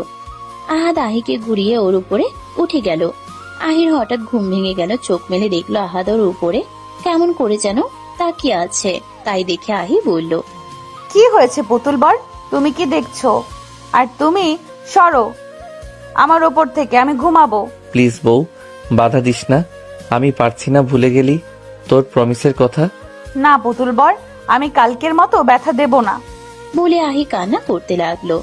কিন্তু আহির কান্না আহাদের কান অব্দি পৌঁছালো না। আহাদ উন্মাদের মতো আহিতে মত্ত হয়ে গেছে। আহাদ যখন চরম উত্তেজনার মুহূর্তে, ঠিক তখনই আহির জোরে চিৎকার দিয়ে উঠল। ঠিক তখনই আহাদের হুঁশ ফিরল। সাথে সাথে আহিকে ছেড়ে দিয়ে উঠে চলে গেল রুম থেকে। শিট, বারবার একই ভুল আমি কি করে করতে পারলাম? আমি কেন নিজেকে কন্ট্রোল করতে পারি না? আহির সান্নিধ্যে থাকলে আমি কেন ভুলে যাই? বলে এর আগে দেয়ালে সজোরে খুশি দিতে থাকে। এদিকে আহি পিটপিট করে তাকিয়ে আছে আহাদের চলে যাবার দিকে। সে মনে মনে ভাবছে, আমি আবার পুতুল বরকে রাগিয়ে দিলাম। আমি তো পুতুল বরকে পিঙ্কি প্রমিস করেছিলাম, এখন কি হবে? আহি ভয় ভয় আহাদকে খুঁজতে খুঁজতে তার কাছে গিয়ে আস্তে করে ডাকলো, পুতুল বর, এই পুতুল বর, তুমি আমার উপর রাগ করেছো? কথা বলো না পুতুল বর, আমি আর অমন করব না। তুমি যা বলবে তাই করব, তাও কথা বলো পুতুল বর। ও অসুস্থ? দূর পাগলি, আমি রাগ কেন করব তোর উপর? আমি কি তোর উপর রাগ করে থাকতে পারি বল? বলেই আহিকে কোলে বসিয়ে গল্প করতে লাগলো। গল্প করতে করতে আহি আহাদের কোলে ঘুমিয়ে পড়ল। আহাদ ওকে খাটে নিয়ে গিয়ে শুয়ে দিয়ে নিজেও ওকে জড়িয়ে ধরে ঘুমিয়ে গেল। দেখতে দেখতে 7 দিন কেটে গেল। আজ আহিদের বাড়ি ফেরার দিন। ওরে চট্টগ্রাম থেকে বাড়ি ফিরতে প্রায় রাত 8টা বেজে গেছে। প্রচুর জ্যাম ছিল রাস্তায়। বাড়িতে প্রবেশ করে আহি দেখলো সবাই ড্রয়িং রুমে বসে আছে। আহি ছুটে গিয়ে তার বাবাকে জড়িয়ে ধরলো আর বলল, বাবা জানো তোমার পুতুল তোমাকে কত মিস করেছে? কত মিস করেছে? এত এত এত মিস করেছে। আহির কথায় সবাই হেসে ফেললো। মামনি বলে উঠল, বড় মাকে বুঝি কেউ মিস করেনি? করেছি তো, অনেক মিস করেছি, তোমাদের সবাইকে মিস করেছি। বাবা আর চাচ্চু, আপনাদের সাথে আমার কিছু কথা বলার ছিল। রাতে ডিনার সেরে একটু বসবেন? ঠিক আছে। কিছু হয়েছে? তোকে খুব চিন্তিত দেখা যাচ্ছে। না, তেমন কিছু না। আমি ফ্রেশ হয়ে আসছি। আহি চল, ফ্রেশ হয়ে নিবি। বলে আহিকে রুমে নিয়ে গেল। আহিকে ফ্রেশ করিয়ে নিজেও ফ্রেশ হয়ে নিল। তারপর নিচে গিয়ে রাতের খাবারটা সবাই একসাথে সেরে ফেললো। তারপর আহাত ওর বাবা চাচ্চুকে নিয়ে স্টাডি রুমে গিয়ে আলোচনা শুরু করলো। বাবা, চাচ্চু, আমাদের চট্টগ্রামের যে অফিসে প্রজেক্টে কাজ শুরু হয়েছে সেখানে প্রচুর টাকা ঘাটতি দেখানো হয়েছে, কিন্তু আসলে তেমন কিছুই হয়নি। বরং আমি তো সেই প্রজেক্ট থেকে 10 কোটি টাকা প্রফিট করেছি। আরও আছে, আমাদের অ্যাকাউন্টে থেকে অনেক অনেক টাকা বেহিসাবে সরানো হয়েছে, যা কোম্পানির নাম করে সরানো হয়েছে, কিন্তু কোনো কাজে লাগানো হয়নি। এই ফাইলে সমস্ত ডকুমেন্টস দেয়া আছে, আর এসব কিছুর পেছনে রাফি ভাই আছে। এখন আপনারা ভেবে দেখুন কি করবেন। ভাইয়া, এটা আমাদের সাথে প্রতারণা করা হয়েছে। রফিককে ওর প্রাপ্য শাস্তি দেওয়া উচিত। হ্যাঁ, কালকেই যা সিদ্ধান্ত নেবার নেব, চিন্তা করিস না। যা তোরা ঘুমাতে যা। বাবা, তুমি যাও, আমার চাচ্চুর সাথে কিছু কথা আছে। আহাদের বাবা চলে গেলেন। আকরাম খান বলে উঠলেন, কি হয়েছে রে বাবা? চাচ্চু, আমি এখন যা বলতে চাচ্ছি তুমি মাথা ঠান্ডা করে সবটা শুনবে। কোনো চেঁচামেচি করা যাবে না, না হলে তোমার মেয়ের জীবন সংশয় হতে পারে। আকরাম খান আহাদের মুখে আহির জীবন সংশয়ের কথা শুনে আহাদের 2 হাত ধরে উদ্গ্রীব হয়ে শুধালেন, কি হয়েছে বাবা? আমাকে সবটা খুলে বল। আমার আহিকে কে মারলো বল বাবা, চুপ করে থাকিস না। চাচ্চু, আমি আহিকে লন্ডন থেকে আসা ডাক্তার অ্যালিকসকে দেখিয়েছি। সে আহির চেক আপ করে কি বলেছে জানো? কি বলেছে বলো, কি বলেছে? বলেছে আমাদের আহি মানসিক ভারসাম্যহীন নয়, ওকে মানসিক ভারসাম্যহীন মানিয়ে রাখা হয়েছে। আকরাম সাহেব হতভম্ব হয়ে তাকিয়ে আছে। আমার বাচ্চা মেয়েটার সাথে কার এত বড় শত্রুতা? বল, কে এমন করেছে? জানি না চাচ্চু, তবে তাকে বের করতে আমার তোমার সহযোগিতা প্রয়োজন। কি সহযোগিতা বল বাবা? চাচ্চু, আহিকে এই বাড়ি থেকে দূরে রাখতে হবে। এখানে ও সেভ না। ওকে 3 মাস অন্তত এই বাড়ি থেকে দূরে রাখতে হবে, কিন্তু কিভাবে আমি বুঝতে পারছি না। আকরাম সাহেব কিছুক্ষণ ভেবে বললেন, আচ্ছা আহাত, তুই আহিকে নিয়ে রাজশাহী চলে যা। আমাদের রাজশাহী ব্রাঞ্চে কাজ চলছে, ওখানে আমার পরশু যাওয়ার কথা ছিল। তুই তাহলে সেখানে চলে যা। আমি ভাইকে সকালে বলবো আমি যেতে পারছি না, তোকে যেন পাঠিয়ে দিই। ঠিক আছে চাচ্চু। আহির আর আহাদের রাজশাহী শিফট হওয়ার কথা শুনে কারণ জিজ্ঞেস করলে ব্যবসা সংক্রান্ত কাজের কথা বলে। তখন আহাদের ফুপি বলে উঠল, ব্যবসার কাজে যাবে, ঠিক আছে, আহাত যাক, আহিকে যেতে হবে না। ওখানে আহাত কাজে বিজি থাকবে, তাহলে আহিকে কে দেখবে? তুমি চিন্তা করো না ফুপি, আমি সামলে নিব। আমি তো তোমার ভালোর জন্যই বলেছিলাম। ধন্যবাদ ফুপি, আহিকে নিয়ে এতটা ভাবার জন্য। ফুপি আর কিছু বলতে পারলো না। দুদিন পর আহি, আয়শা আর আহাদ তিনজন রাজশাহীর উদ্দেশ্যে রওনা হলো। সেখানে পৌঁছে আহাদ অফিসের কাজে বিজি হয়ে গেল। আহাদ চাইছে খুব জলদি কাজ শুরু করার, তাহলে একটু ফ্রি হয়ে আহিকে সময় দিতে পারবে সকাল। গুড মর্নিং মা। Good morning. এত সকালে রেডি হয়ে কোথায় যাচ্ছিস? একটা জরুরি মিটিং আছে, জলদি নাস্তা দাও। বস, দিচ্ছি। এসেছিস থেকে তো ব্যস্ত থাকিস, মেয়েটাকে একটু সময়ও দিচ্ছিস না। আজকের মিটিংটা শেষ হলে ফ্রি হয়ে যাব মা। আচ্ছা মা, আহিকে নিয়মিত মেডিসিনগুলো দিচ্ছ তো? হ্যাঁ, চিন্তা করিস না, আমি আছি তো। আহাদ নাস্তা সেরে বেরিয়ে গেল অফিসে যাবার উদ্দেশ্যে। আহি আজ পরপর 3টা মিটিং আছে। কাজগুলো সাকসেস হলে সে একটু ফ্রি হবে, তার পুতুল বউকে সময় দেবে। বউটাকে যে আর দূরে রাখতে পারছে না, বুকটা যে ভীষণ পুড়ছে। সন্ধ্যাবেলা ক্লান্ত হয়ে বাসায় ঢুকলো আহাদ। ওকে দেখে আহি দৌড়ে গিয়ে গলা জড়িয়ে ধরে অভিযোগের স্বরে বলে, পুতুল বর, তুমি অনেক পচা। আমায় একা একা রেখে কোথায় গিয়ে থাকো সারাদিন? আমার একা একা বাড়িতে থাকতে ভালো লাগে না। তুমি আমাকে একটু ঘুরতে নিয়েও যাও না। বলেই গাল ফুলিয়ে নিল। আহাদ মুচকি হাসি দিয়ে বলে, আমার বউ বুঝি রাগ করেছে? আচ্ছা রাগ করো না প্লিজ, কালকে ঘুরতে নিয়ে যাব, প্রমিস। এখন তো হাসো। বেরোতে যাবার কথা শুনে আহি খুশিতে আত্মহারা। আহাদ আহির হাত ধরে রুমে নিয়ে যায়। আহি, আমি তোর কোলে একটু মাথা রাখি? হ্যাঁ, এসো এসো। আহাদ আহির কোলে মাথা রেখে কোমর জড়িয়ে ধরল। আহি খিলখিলিয়ে হেসে ওঠে। আহাদ বলে, উফ, আহি নড়াচড়া করিস না তো, একটু শান্তিতে থাকতে দে। আরে পুতুল বর, আমার তো কাতুকুতু লাগছে। ওভাবেই কিছুক্ষণ থাকার পরে আহাদ ঘুমিয়ে গেল। আহিও নড়াচড়া করতে করতে ওভাবেই বেডে হেলান দিয়ে ঘুমিয়ে যায়।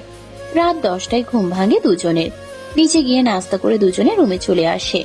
আহিকে মেডিসিন খাইয়ে দেয়। আহি এখন আর মেডিসিন খেতে বায়না করে না। সকালবেলা আহাদ ঘুম থেকে উঠে এক্সারসাইজ করছে।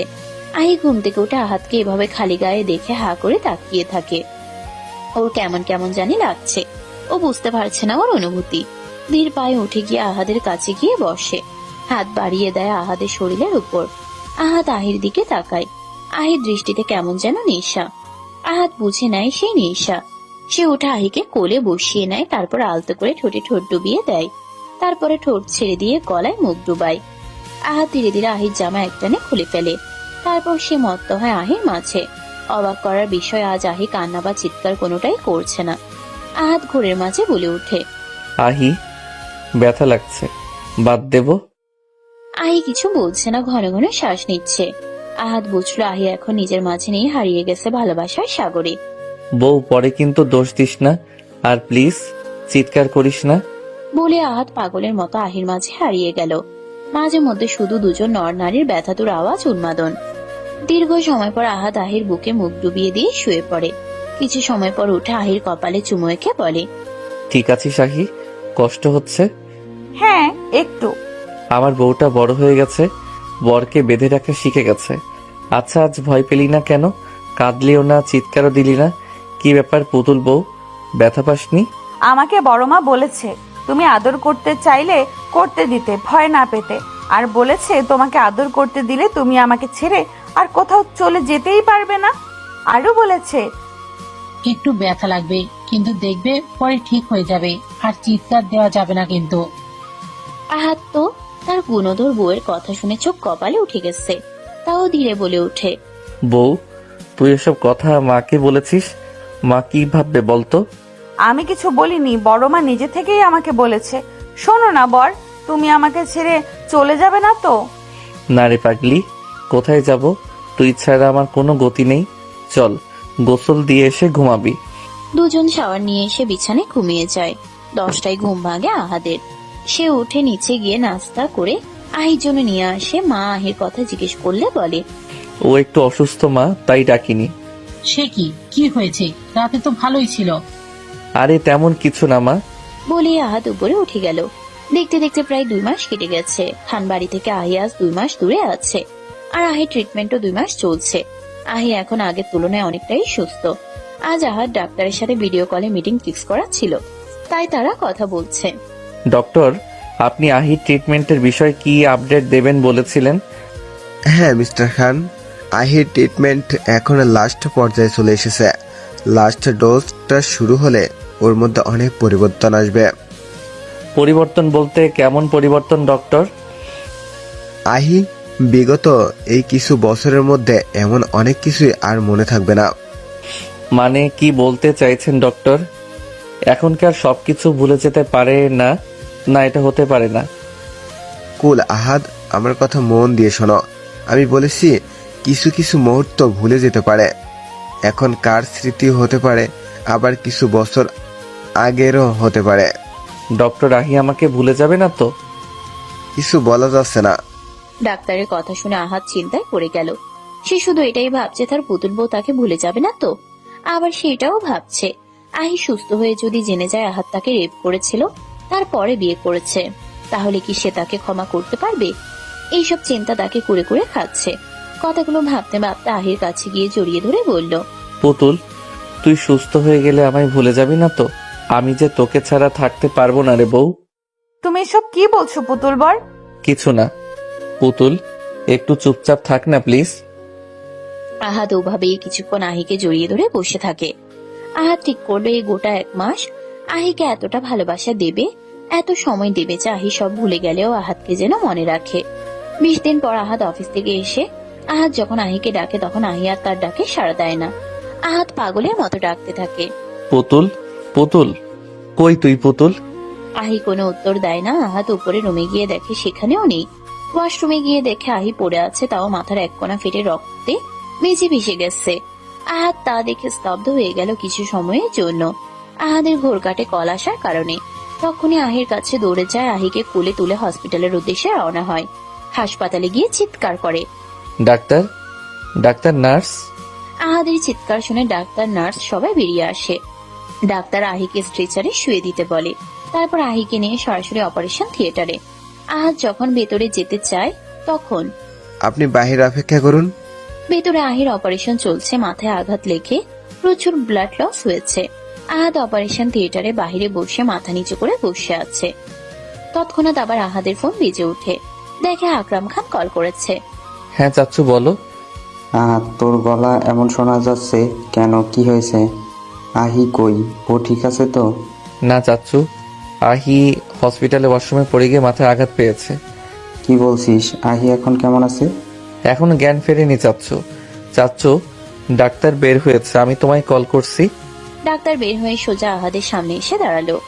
ডক্টর, আহি কেমন আছে? উনি ভালো আছেন, কিন্তু এখনো জ্ঞান ফেরেনি। একটু সময় লাগবে। ঘুমের ইঞ্জেকশন দেওয়া হয়েছে। She is out of danger. Doctor, আমি ওকে একটু দেখতে পারি? অবশ্যই, ওনাকে কেবিনে দিলে আপনি দেখে আসবেন। Thank you doctor. আহিকে কেবিনে দেওয়া হয়েছে। আহাদ আহির পাশের টুলটা টেনে নিয়ে বসে আহির একটা হাত ধরে এক নয়নে তাকিয়ে আছে। তার মাঝে ওই অবাধ্য 2 চোখ দিয়ে জব গড়াতে লাগলো। আহাদ বলছে, এই পুতুল ওঠ না, তোর পুতুল বর দেখ না কষ্ট পাচ্ছে। তুই না বলেছিস আমার কষ্ট তুই দেখতে পারিস না, তাহলে এখন কেন এভাবে ঘুমিয়ে আছিস? তোর চুপ থাকা যে তোর পুতুল বর মেনে নিতে পারছে না। ওঠ না, এই বউ ওঠ। আহাদ সারা রাত আহির হাত ধরেই বসে থাকলো। সকালে আকরাম সাহেব আয়েশা আসহাব এসে পৌঁছালো আহির কেবিনে। আহি তখনও ঘুমে। ডক্টর এলো, আহিকে দেখে বলে গেলেন, কিছুক্ষণ পরে ওনার জ্ঞান ফিরে আসবে। তবে একটা কথা, আপনারা একটু দেখবেন উনি যেন উত্তেজিত না হয়। সেটা ওনার শরীরের জন্য ভালো নয়। জি ডাক্তার। 30 মিনিট পর আহি চোখ দুটো পিটপিট করে তাকিয়ে আবার বন্ধ করে নিল। কেমন জানি ভিতরে ভিতরে ছটফট করছে আর বিড়বিড় করে কিছু বলছে। আবার চোখ মেলে তাকালো, তাকিয়ে, বাবা, বাবা। হ্যাঁ মা বল, আমি তোর কাছেই আছি। ওরা আমাকে ধরে নিয়ে যাবে, আমাকে মেরে ফেলবে, আমাকে লুকিয়ে রাখো, বাঁচাও বাবা, বাঁচাও। কে ধরে নিয়ে যাবে তোকে? মেরে ফেলবে মা। আহি কেউ নেই মা। ওই যে বাবা, ওরা আসছে বাবা, ওরা মাকে মেরে ফেলেছে বাবা, আমাকে মেরে ফেলবে বাবা, আমাকে বাঁচাও বাবা, বাঁচাও। আহাদ, ডক্টরকে ডাকো জলদি। আহাদ হন্তদন্ত হয়ে ডাক্তারকে ডাকতে চলে গেল। কিছুক্ষণের মধ্যেই ডাক্তার কেবিনে প্রবেশ করলো। নার্স, ইঞ্জেকশন রেডি করুন জলদি। আহিকে ইনজেকশন পুশ করার পরে আস্তে আস্তে শান্ত হয়ে গেল। তখন ডাক্তার বলল, আমি যা সন্দেহ করেছিলাম তাই হলো। কি বলতে চাইছেন ডক্টর? উনি ঠিক হচ্ছেন, তবে ওনার কিছু একটা মনে পড়ছে যা ওনার ব্রেনের অপর খুব বাজেভাবে প্রভাব ফেলছে। সেটা ওনার জন্য ঝুঁকির বিষয়। উনি যদি কিছু মনে না করতে পারে তাকে জোর দেবেন না। উনি বর্তমানে এমন অনেক কিছুই হয়তো মনে থাকবে না, তাই জোর করবেন না, না হলে হিতে বিপরীত হতে পারে। ঠিক আছে ডক্টর। ডক্টর কি বলেছে আহাত? আহির কিছু মনে থাকতে নাও পারে মানে কি? হ্যাঁ চাচ্চু, তোমাকে আগেই বলেছিলাম সবকিছু। আহি লাস্ট ডোজ মেডিসিন দিলে আহি আগের মতো হয়ে উঠবে, আস্তে আস্তে আগের মতো স্বাভাবিক হয়ে যাবে। বলে ডাক্তার চলে গেলেন। আহাদ আর কথা বলতে পারছে না, কারণ আহাদ ভয় পাচ্ছে যদি আহি ওদের বিয়ের কথা ভুলে যায়, আর যদি ধর্ষণের কথা মনে পড়ে তাকে ঘৃণা করে, তখন কি করবে আহাদ? ও তো আহিকে ছাড়া এক মুহূর্তও দূরে থাকতে পারবে না। আহাদ কেবিন থেকে বেরিয়ে হাসপাতালের বাইরে একটা বেঞ্চে বসে পড়ে। সে আর কিছু ভাবতে পারছে না। চোখ দিয়ে অঝরে পানি ঝরছে তার। কেউ পিছন থেকে ওর কাঁধে হাত রাখলো। আহাদ পেছন ঘুরে তার মাকে দেখে তাকে জড়িয়ে ধরে বলতে লাগলো, মা, আহি যদি আমাকে ভুলে যায় আমি কিভাবে থাকবো মা? আমি ওকে খুব ভালোবাসি মা। মা, ও মা, পুতুল যদি আমাকে ধর্ষক বলে ঘৃণা করে আমি সইতে পারবো না মা। দেখিস, এমন কিছুই হবে না। তুই একটু ভরসা রাখ আল্লাহর উপর বাবা, তিনি সব ঠিক করে দেবেন। সকাল গড়িয়ে দুপুর 3টা। ধীরে ধীরে চোখ খুললো আহি। সামনে আয়েশাকে দেখে বলে উঠল, বড় মা, ও বড় মা, বাবা কোথায়? আহিমা, তোর জ্ঞান ফিরেছে? আহাদ বাবা, এদিকে আয়। কেমন লাগছে মা? আমি ঠিক আছি বড় মা। আমি এখানে কেন? বাড়ির সবাই কই? চাচু, বাবা, দাদি, টুকুন ভাইয়া? তোর বাবা একটু তোর চাচুর সাথে বাইরে গেল। ততক্ষণে আহাদ এসে আহিকে জড়িয়ে ধরলো আর বলল, পুতুল, তুই ঠিক আছিস? ভয় পাইয়ে দিয়েছিলে একদম। ছাড়ো আহাদ ভাই, আমি ভালো আছি। তুমি না সুইজারল্যান্ড ছিলে? কবে আসলে? আহাদ আর আয়েশা বেগম অবাক। কেন, তুই জানিস না কবে এসেছে? না, কবে এসেছে? আর ভাইয়া, তুমি কিন্তু অনেক সুন্দর হয়ে গেছো দেখতে, আগের মতো আর মোটু নেই। আহাদ অসহায় চোখে তাকিয়ে আছে আহির দিকে আর ভাবছে তার পুতুল বউ সত্যি তাকে ভুলে গেল। সে কেবিন থেকে বেরিয়ে গেল। আহাদের খুব কষ্ট হচ্ছে, কি করবে সে? বড় মা, আহাদ ভাই আমার কথায় রাগ করে চলে গেল। তোর পাগলি মেয়ে, ওর রাগ কেন করবে বলতো? ও তো তোর বাবা চাচুকে ডাকতে গেছে। আয়েশা বেগম মুখে বললেও সে তো জানে তার ছেলের মাঝে কি ঝড় বয়ে চলেছে। তার ছেলেটা যে আহিকে অসম্ভব ভালোবেসে ফেলেছে। ভাবনার মাঝে আকরাম আর আসহাব খান কেবিনে প্রবেশ করলো। আহি বাবাকে দেখে ডেকে উঠলো, বাবা, তুমি কোথায় গিয়েছিলে বলো তো আমাকে রেখে? আমি বাইরে ছিলাম মা, তোকে ছেড়ে কোথাও যাব না। কেমন আছিস মা এখন? বড় বাবা, তোমার না এয়ারপোর্ট থেকে ফেরার সময় আমার পুতুল এনে দেবার কথা ছিল? কই সেই পুতুল? দাও আমাকে, না হলে আমি তোমার সাথে আড়ি করে দেব, আর কথাই বলবো না। আসহাব সাহেব আয়েশা বেগমের দিকে তাকালো। সে ইশারায় বোঝালো আহি বর্তমান সবকিছু ভুলেছে কিনা। আসহাব সাহেব আয়েশা বেগমের দিকে তাকালো। সে ইশারায় বোঝালো আহি বর্তমান সবকিছু ভুলে গেছে। সে স্ত্রীর থেকে নজর সরিয়ে আহির দিকে তাকিয়ে বলল, এনেছি তো, বাসায় আছি। তুমি বাসায় গেলে পেয়ে যাবে মামনি। আহি আসহাব খানের কথা শুনে খুশি হয়ে গেল। সে বায়না ধরলো সে এখন বাসায় যাবে। কি আর করা, আহিকে নিয়ে অগত্যা বাড়িতে আসতে হলো। বড় মা, এই বাড়িতে কেন আমরা আমাদের বাড়িতে যাব? যাবো তো, তুমি একটু সুস্থ হলেই যাব। বাসায় চলো সবাই, তোমার অপেক্ষা করছে। বাড়িতে ঢুকেই দাদির সাথে দেখা। এসেছিস পুতুল? আয় আমার কাছে এসে বস। দাদি, আহি অনেকটা জার্নি করে এসেছে, এখন ওকে রেস্ট নিতে হবে, পরে না হয় বসবে। হ্যাঁ, তা ঠিক বলেছো দাদু ভাই। যাও, তোমার বউকে নিয়ে যাও। আহি কথাটা শুনে দাদির দিকে তাকিয়ে জিজ্ঞেস করলো, কি বললে দাদি? বউ মানে? আহাদ ভাই বিয়ে করেছে? কোথায় বউ? আর আমাকে না জানিয়ে বিয়ে করে নিল? আহি একটু মন খারাপ করে বলল, একটু রাগ করেই বলল, বড় মা, আমাকে রুমে নিয়ে চলো। আমি নিয়ে যাচ্ছি। লাগবে না, আমি নিজেই যেতে পারি, তুমি তোমার বউকে নিয়ে যাও। আহাদ বুঝলো আহির মন খারাপ হয়েছে। ও একটা বাঁকা হাসি ঠোঁটে রেখে এক ঝটকায় কোলে তুলে নিয়ে রুমের দিকে হাঁটা ধরলো। আহি কিছুক্ষণ লাফালাফি করলেও পরে শান্ত হয়ে গেল। রুমে নিয়ে নামিয়ে দিয়ে বলল, আয়, তোর কথাই রাখলাম, আমাকে দোষ দিতে পারবি না। বলে হাসতে হাসতে বেরিয়ে গেল। আজ 5 দিন হয়ে গেছে আহির বাড়ি আসার। আহি এখন মোটামুটি সুস্থ। এখন তেমন একটা প্যানিক করে না সে, কিন্তু মাঝে মাঝে ঘুমের মাঝে সে ভয়ানক কিছু স্মৃতি মনে করে ঝাপসা। আহি বসে বসে কিটকেট খাচ্ছে, এমন সময় আহাদ এসে বলল, পুতুল চল, বাহিরে গিয়ে ঘুরে আসি। আমি কেন যাব?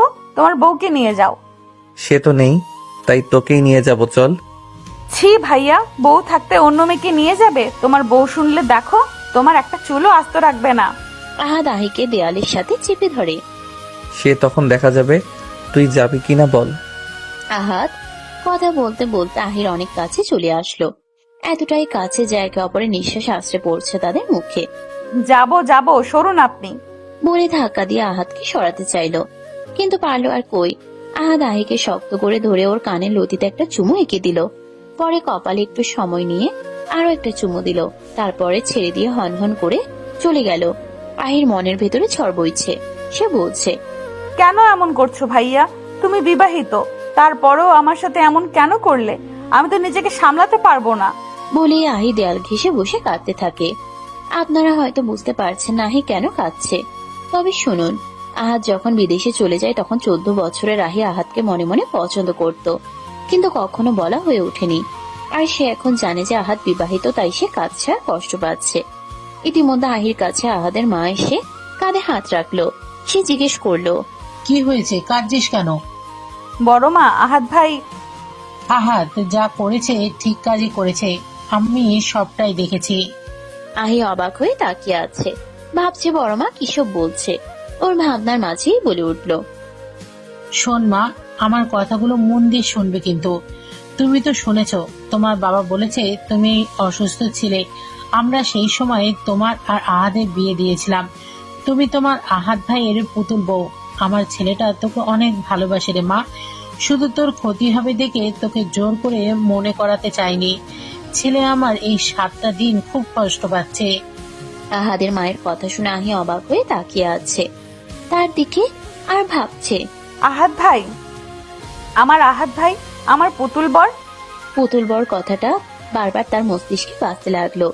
কিছু একটা আফছা আফছা মনে পড়ছে, তার মাথা চেপে ধরে মনে করার চেষ্টা করছে। কিছু ধোঁয়াশা ভালোবাসার মুহূর্ত ভেসে উঠলো তার মানুষ পটে। আহি ওখানে জ্ঞান হারালো। আহাদের মা চিৎকার করে, আহাদ, এই আহাদ। আহি কেমন যেন করছে। আহিমা, কি হয়েছে তোর? আহি, আমার মাফ করে দে মা। আহি। মা, আহির কি হয়েছে? আহি এভাবে পড়ে আছে কেন? আহি, এই আহি, চোখ খোল সোনা। আহি, এই পুতুল, এই বউ, ওঠ না। আহাদের মা সেন্টার টেবিল থেকে পানি এনে আহির মুখে পানি চাপটা দিল। কিছুক্ষণ পর আহি পিটপিট করে চোখ মেলে তাকালো। নিজেকে আহাদের বাহু বন্ধনে দেখে লজ্জায় লাল হয়ে গেল। আহাদ ওর লজ্জা মাখা মুখ দেখে কপাল কুঁচকে নিল। এর আবার কি হলো? আমি মরছি টেনশনে, আর এ দেখি লজ্জায় লাল নীল বেগুনি হচ্ছে, ব্যাপার কি? ওদের এমন চাওয়াচাওয়ি দেখে আয়শা বেগম রুম থেকে বেরিয়ে গেলেন। আহি বলে উঠল, আমাকে একটু বিছানায় দিয়ে এসো, আমার কেমন যেন লাগছে। আহির এই তুমি সম্বোধনে আরো অবাক হলো আহাদ। তাও কোনো কথা না বলে ওকে বিছানায় নিয়ে শুয়ে দিয়ে আহাদ উঠে আসতে নিল। আহি ওর বুকের কাছে শার্ট খামচে ধরে রাখলো। আহাদ তো একের পর এক অবাকের শীর্ষে উঠে যাচ্ছে। ঠিক তখনই ভেসে আসলো আহির রিনরিনে কণ্ঠস্বর, কোথায় যাচ্ছ পুতুল বর? আহাদ আহির কথা শুনে ওকে জড়িয়ে ধরলো আর বলল, পুতুল, তোর সব মনে পড়েছে? জানিস, আমি খুব ভয় পেয়ে গেছিলাম। তুই বুঝি আমাকে ভুলেই যাবি? না, আমার সব মনে না পড়লেও আমাদের কিছু মুহূর্তের কথা মনে পড়েছে, আর বড় মা বলায় বাকিটা পরিষ্কার হয়ে গেছে। জানো, আমি ঘুম আসলেই আমার কানে বাজতো কেউ আমাকে পুতুল বউ বলে ডাকছে, কিন্তু তার চেহারাটা বুঝতে পারতাম না। আজ বড় মার কথা শোনার পর সেই বরের মুখটা আমি দেখতে পেলাম। আহাদ পুতুলের ঠোঁটে আঙ্গুল ঠেকিয়ে চুপ করিয়ে দিল, আর সে জায়গায় নিজের ঠোঁট মিলিয়ে দিল। এই কয়দিনে তৃষ্ণা মিটিয়ে নিচ্ছে একসাথে। কিছু সময় পর ছেড়ে দিয়ে দুজনেই হাঁপাচ্ছে। চল পুতুল, আমরা আজকেই ঢাকা ব্যাক করব। ওখানে আমাদের এই নতুন জীবন আমরা নতুন করে শুরু করব। হ্যাঁ চলো, তাই হবে। আহাতরা সবাই রওনা হলো ঢাকার উদ্দেশ্যে। তবে আহাত একটু ভয়ও পাচ্ছে, কারণ সেখানেই আহির সবচেয়ে বড় শত্রু আছে। তারপরে আহিকে নিয়ে যাচ্ছে। ও চাইছে সবকিছু গোড়া থেকে উপড়ে ফেলতে, তারপর নতুন করে সবকিছু শুরু করতে। খান বাড়ি। আহি বাড়িতে প্রবেশ করে সামনে দেখে তার ফুপু সিঁড়ি দিয়ে নামছে। হাসতে হাসতে আহি ওনাকে দেখে কেমন যেন সেখানে দাঁড়িয়েছিল। ওভাবে দাঁড়িয়ে কেমন অস্বাভাবিক অ্যাগ্রেসিভ হয়ে উঠলো। আর কেমন যেন ওর ফুপুকে দেখে আহাতকে ঝাপটে ধরে বলে উঠলো, মেরে ফেলবে আমাকে, মেরে ফেলবে আমাকে, বাঁচাও, ও খুনি, ও মাকে মেরে ফেলেছে, বাবা, ও বাবা, আমাকে বাঁচাও। বলতে বলতে আহি জ্ঞান হারালো। রিনা খান ভয় পেয়ে গেছে, কারণ ওনার এত বছরের ক্রাস এক নিমিষেই সবাই জেনে যাবে, তা তো হতে দেয়া যাবে না। তাই সে সবার উদ্দেশ্যে বলতে লাগলো, এসব কি বলছে আহি ভাইজান? আমি ভাবিকে বলে ন্যাকা কান্না জুড়ে দিল। কিন্তু কেউ তার এই ন্যাকা কান্নায় ভুললো না, কারণ আহাত অলরেডি রিনা আর ওর ছেলে রাফি দুজনের বিষয়ে সব অবগত করেছে। এত বছর তাদের সাথে প্রতারণা করে কিভাবে কোম্পানির টাকা পয়সা হাতিয়েছে। রিনি হচ্ছে আহাদের বাবার সৎ বোন। তারা দয়া করে আশ্রয় দিয়েছিল, কিন্তু সেই যে সুচ হয়ে ঢুকে ফাল হয়ে বের হবে কেউ স্বপ্নেও ভাবেনি। আর আহির মা তাকে কেন মেরেছে তা সবার কাছে আজও ধোঁয়াশার মধ্যে। আহির কিছুক্ষণ পরে জ্ঞান ফেরে, তারপরে সবটা বলে কিভাবে তার মাকে মেরেছিল। আহি, তুমি ঠিক আছো? ভয় পেও না, আমরা সবাই তোমার পাশে আছি। কেউ তোমার ক্ষতি করতে পারবে না। তুমি বলো আসলে ওই দিন কি ঘটেছিল? তোমার জন্মদিনের দিন আমি আর মা ছাদে যাচ্ছিলাম। ঠিক তখনই ফুপির ঘর থেকে কিছু কথা ভেসে আসে। ফুপি কাকে যেন বলছে। এইবারের একমাত্র প্রদীপ আজকেই যেন নিভিয়ে দেয়, যদি মিস করে তাকে জানে মেরে দেব। সে বলে ওঠে, যে কোনো মূল্য আহাদের লাশ আমি আজ দেখতে চাই। ও মূল্যে এই সকল সম্পত্তির মালিক হবে রাফি। কারণ রাফি ভাইয়া ছাড়া তখন খানবাড়িতে ছেলে সন্তান আর থাকবে না। দাদুর উইলে নাকি তাই লেখা ছিল। ঠিক তখনই মা আমাকে নিয়ে তাড়াতাড়ি ওখান থেকে নিয়ে আসতে গিয়ে মা পড়ে যায়। তারপরে রিনা রুম থেকে বেরিয়ে মা মেয়েকে দেখে বলে ওঠে, ও তাহলে সব শুনে ফেলেছিলিস? হ্যাঁ শুনেছি আমি। এক্ষুনি সবাইকে বলে দেব যে আপনি কতটা জঘন্য। যেই বাড়ির মানুষ আপনাকে আশ্রয় দিল, তাদের নুন খেলেন, তাদেরই পিঠ পিছে ছুরি বসাবেন।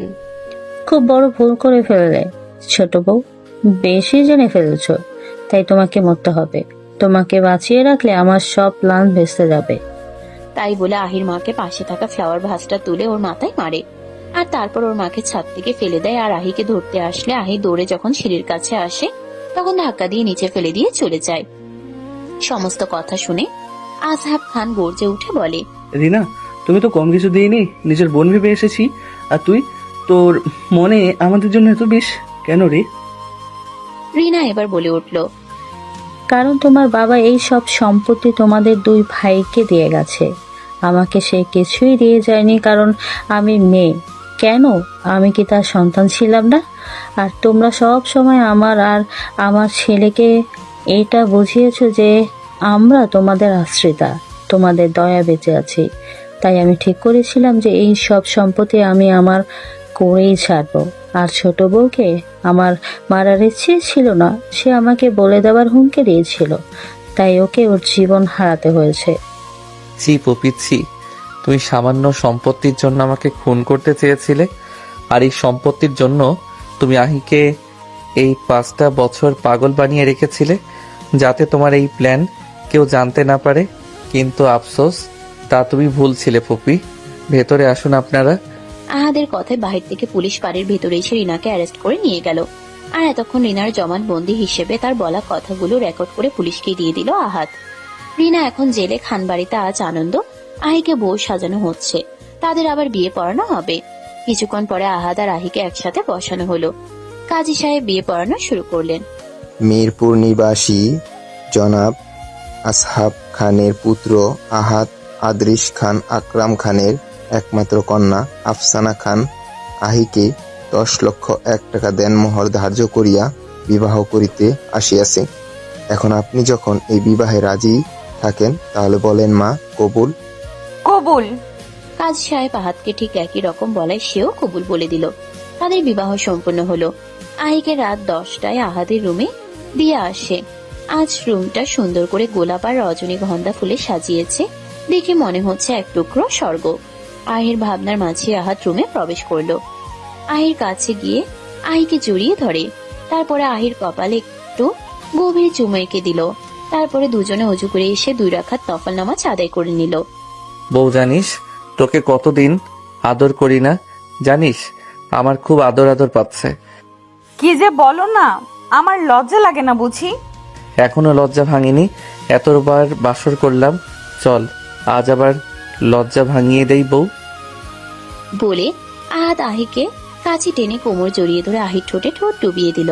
ভালোবাসে ভরিয়ে দিতে লাগলো আহির পুরো শরীর জুড়ে। তারপর আহিকে নতুন করে পরিচয় করিয়ে দিল কিছু মিষ্টি মধুর যন্ত্রণার সাথে।